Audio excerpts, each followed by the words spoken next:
Welcome back class 12 B. Children, अब हम लोगों को एस्ट्रोनॉमिकल टेलीस्कोप का इमेज फॉर्मेशन देखना था।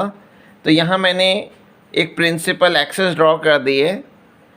एस्ट्रोनॉमिकल टेलीस्कोप में दो एक्रोमेटिक कॉन्वेक्स लेंस होते हैं।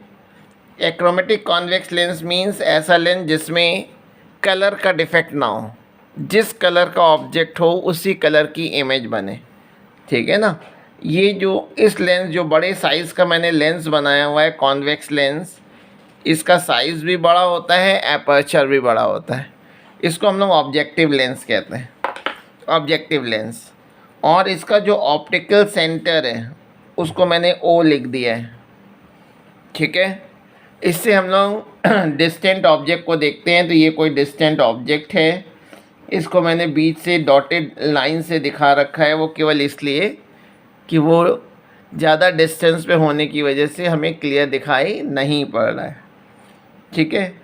और एस्ट्रोनॉमिकल टेलीस्कोप से जब भी हम किसी हेवनली बॉडी को देखते हैं तो हम लोग को टेलीस्कोप को थोड़ा टेढ़ा करना पड़ता है, इसलिए रेस प्रिंसिपल एक्सिस के पैरेलल नहीं आएंगी, लेकिन आपस में पैरेलल इंसिडेंट होती है। एक रे मैंने ये स्टार्ट की और इसी के पैरेलल एक दूसरी रे इंसिडेंट की है। और कॉन्वेक्स लेंस से पास होने के बाद जब ये कन्वर्ज हो रही हैं तो ये एक दूसरे को जहाँ इंटरसेक्ट करेंगी वहाँ image A dash B dash बन गया है। यानी ऑब्जेक्टिव लेंस ने ऑब्जेक्ट ए बी का इमेज ए डैश बी डैश बना दिया है। और ये जो इमेज होता है, ये जो इमेज है ए डैश बी डैश, दूसरे लेंस के लिए दूसरा लेंस कंपैरेटिवली छोटा होता है और इसी से हम लोग देखते हैं। यानी ये लेंस हमारी आइज़ के पास होता है और इसको हम लोग आई पीस कहते हैं, आई पीस, और ई से लिखते हैं। तो ऑब्जेक्ट ए बी का इमेज ऑब्जेक्टिव लेंस ने, ये ऑब्जेक्टिव लेंस ने ए डैश बी डैश बना दिया। ये image A dash B dash जो है वो आई पीस, जो सेकेंड लेंस है, इसको हम लोग आई पीस कहते हैं, इसी से हम देखते हैं। तो ये हमारी आइज़ के पास होता है, इसलिए इसको आई पीस कह रहे हैं, ठीक है। और ये जो इमेज बनता है वो आई पीस के फर्स्ट फोकस के भीतर बनता है। ये आई पीस का फर्स्ट फोकस है, एफ ई डैश। और ए डैश बी डैश जो की जो पोजीशन है वो ऑब्जेक्टिव लेंस के फोकस पे बनता है, यानी यही ऑब्जेक्टिव लेंस का एफ ओ बी है। अब मैं यहाँ से दो रेस चला रहा हूँ, एक तो ऑप्टिकल सेंटर से इंसिडेंट की, वो तो सीधी चली गई, और एक मैंने पैरेलल इंसिडेंट की है प्रिंसिपल एक्सिस के, वो आई पीस के फोकस से जाएगी, आई पीस के फोकस से गई है। और जब इन दोनों रेस को हम पीछे बढ़ाते हैं तो ये दोनों रेस एक दूसरे को जहाँ इंटरसेक्ट करेंगी वहाँ ए बी का image A double dash B double dash बन गया है। A double dash B double dash final image है। और जो दो रेज़ ऑब्जेक्टिव से दिखाई थी उससे भी इसको ज्वाइन कर देते हैं। जितनी ज़्यादा रेज़ होंगी उतना ही ब्राइट इमेज बनेगा और ये सारी रेज़ हमारी आइज़ पे पहुंच जाती हैं और यहाँ पे हमारी आइज़ होती है और इससे हमें ऑब्जेक्ट का इमेज इन्वर्टेड इमेज नज़र आता है, ठीक है। तो जो पहले ऑब्जेक्टिव लेंस से ए बी का जो इमेज बन रहा है ए डैश बी डैश, वो ऑब्जेक्टिव के फोकस पे बनता है, इसलिए ये ऑप्टिकल सेंटर ओ से एफ ओ तक की डिस्टेंस जो होगी वो प्लस एफ ओ होगी, ठीक है। और ए डैश बी डैश जो है वो आई पीस के लिए ऑब्जेक्ट है, तो ऑब्जेक्ट की डिस्टेंस को स्मॉल यू सिंबल से लिखते हैं, और आई पीस के लिए ऑब्जेक्ट है इसलिए इसको यू ही लिख देते हैं। और आई पीस ने ए डैश बी डैश का final image A double dash B double dash बना दिया है। जब कभी भी फाइनल इमेज इस प्रिंसिपल एक्सिस से बनता है तो वो हमेशा 25 सेंटीमीटर पे बनता है, यानी लीस्ट डिस्टेंस पे बनता है। और least distance of distinct vision को कैपिटल डी सिंबल से लिखते हैं। ऑब्जेक्ट ए बी ने जो एंगल बनाया है उसको अल्फ़ा सिंबल से लिखते हैं, ये अल्फ़ा है। तो ये भी वर्टिकली अपोजिट एंगल होने की वजह से अल्फ़ा हो जाएगा। और जो final image A double dash B double dash है उसने हमारी आइस पे जो एंगल बनाया है वो बीटा होगा, ये एंगल बीटा हो गया।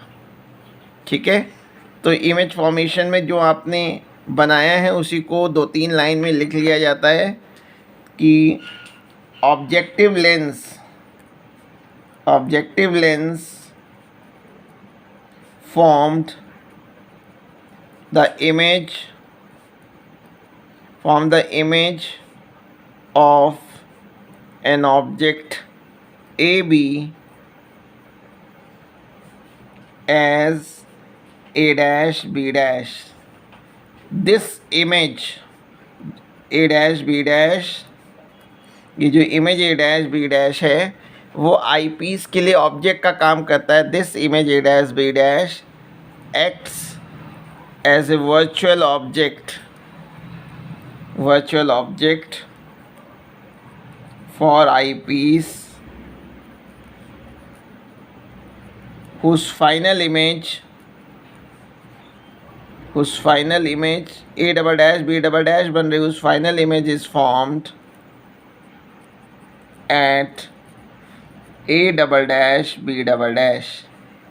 ठीक है, अब मैग्नीफाइंग पावर के लिए इसका प्रूफ करना है। मैग्नीफाइंग पावर का प्रूफ देखिएगा। मैग्नीफाइंग पावर सबसे पहले हम लोग जनरल फॉर्मूला यहाँ प्रूफ करेंगे, फिर उसके बाद 2 केसेस लेंगे। Magnifying power capital M। तो मैग्नीफाइंग पावर का फॉर्मूला हम लोग ने क्या देखा था? Magnifying power M is equal to था बीटा बाई अल्फ़ा। ठीक है, और जब ये एंगल छोटा हो तो बीटा को हम लोग टैन बीटा ले लेते हैं और अल्फ़ा को टैन अल्फ़ा ले लिया जाता है। अब इस फिगर में देखिएगा, इसमें से मैं O A डैश E वाले पार्ट को सेपरेटली यहाँ बना रहा हूँ, दोबारा बना रहा हूँ जिससे कि रीडिंग लेने में आसानी हो।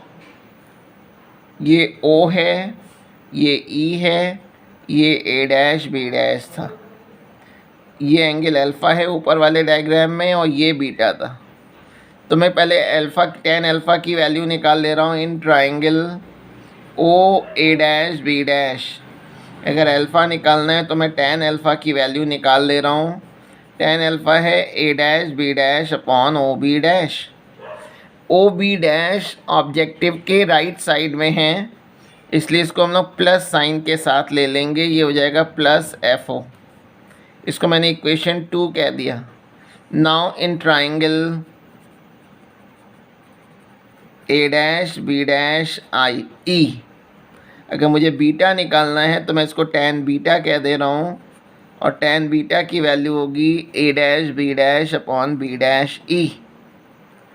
A डैश B डैश को तो मैंने वैसे ही रख लिया और ये फिगर में नज़र आ रहा है कि B डैश E जो है वो आई पीस के लिए जो ऑब्जेक्ट है उसकी डिस्टेंस है और ये आई पीस के लेफ़्ट साइड में है। तो लेफ़्ट साइड की डिस्टेंस को नेगेटिव लेते हैं, ऑब्जेक्ट की डिस्टेंस को U लेते हैं। ये ऑब्जेक्ट जो है आई पीस के लिए है इसलिए इसके बेस में E लिख दिया और लेफ़्ट साइड में है इसलिए मैंने माइनस लगा दिया। ये टैन बीटा और टैन अल्फ़ा की वैल्यू मैं इक्वेशन 1 में पुट कर रहा हूँ। Put 2 and 3 in equation 1, we get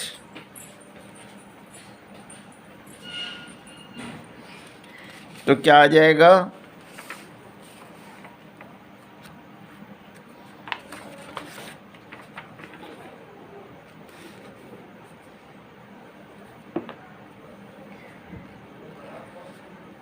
capital M is equal to,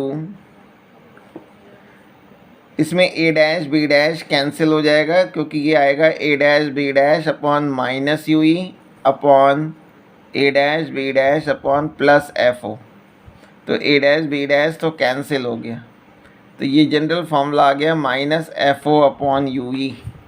तो एक जनरल एक्सप्रेशन आ गया मैग्नीफाइंग पावर का एक जनरल एक्सप्रेशन आ गया, M is equal to minus FO upon UE, minus FO upon UE। अब चिल्ड्रन इसमें हम लोग 2 केसेस लेंगे, इसको मैं इक्वेशन A कह दे रहा हूँ। ये जनरल एक्सप्रेशन है मैग्नीफाइंग पावर के लिए। अब हम लोग को सेकंड इसमें दो केसेस देखने हैं कि इसमें केस 1 जो है केस 1, अगर final image least distance of distinct vision पे अगर बने, when final image is at D मतलब 25 सेंटीमीटर पे, यानी लीस्ट डिस्टेंस पर। जब भी हम लोग इन केसेस को स्टडी करते हैं तो इस ऑब्जेक्टिव लेंस को भूल जाते हैं। ये देखते हैं कि आई पीस के लिए क्या ऑब्जेक्ट है, आई पीस के लिए क्या इमेज है। तो ए डैश बी डैश अब आई पीस के लिए ऑब्जेक्ट है और A double dash B double dash final image है। तो फॉर आई पीस के लिए जो u होगा, u की वैल्यू तो माइनस यू ही हो जाएगी और v की वैल्यू माइनस डी होगी, क्योंकि इमेज 25 सेंटीमीटर पे बन रही है। ये 25 सेंटीमीटर पे बन रही है इमेज और ये ऑब्जेक्ट की डिस्टेंस हो गई। तो अब मैं लेंस फॉर्मूले में रखने जा रहा हूँ। Therefore by lens formula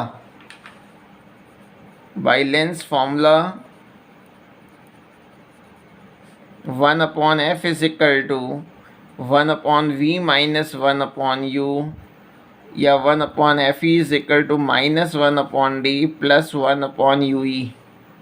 minus 1/d को मैं लेफ़्ट साइड में ले आया तो प्लस 1/d हो गया, ये 1/ue। यहाँ FO/UE है तो FO/UE बनाने के लिए मैंने पूरी इक्वेशन को FO से मल्टीप्लाई कर दिया, हर एक टर्म को FO से मल्टीप्लाई कर दिया। यहाँ से FO/UE की जो वैल्यू आ गई, अगर मैं FO/FE कॉमन ले लूँ तो 1 + FE/d, माइनस साइन से दोनों तरफ मल्टीप्लाई कर ले रहे हैं, क्योंकि मैं जनरल इक्वेशन में माइनस FO/UE है तो वही मैं बना ले रहा हूँ, 1 + FE/d। ये वैल्यू जो मैंने निकाली है इक्वेशन 4 में, इसको मैं ए में पुट करने जा रहा हूँ। पुट इन इक्वेशन ए में रख दूँ तो मैग्नीफाइंग पावर का जो फॉर्मूला आ गया वो आ गया माइनस FO/FE 1 + FE/d। ठीक है, ये मैग्नीफाइंग पावर का फॉर्मूला है in case of least distance of distinct vision.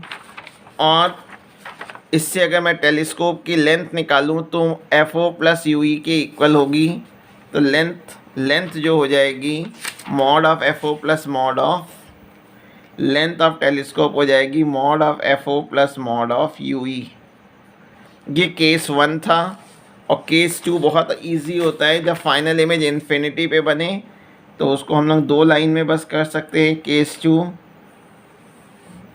When final image is at infinity. अगर फाइनल इमेज इन्फिनिटी पे बन रहा है तो कुछ नहीं, जो आपने जनरल फार्मूला निकाला है उसमें हम लोग UE की जगह FE पुट कर देते हैं। Put UE is equal to FE in equation A।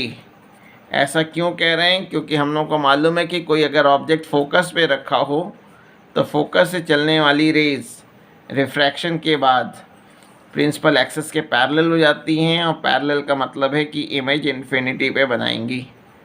तो जो लेंथ का फॉर्मूला है इसमें भी UE की जगह मैं FE रख दे रहा हूँ। चिल्ड्रन, ये एस्ट्रोनॉमिकल टेलीस्कोप कंप्लीट हो गया है।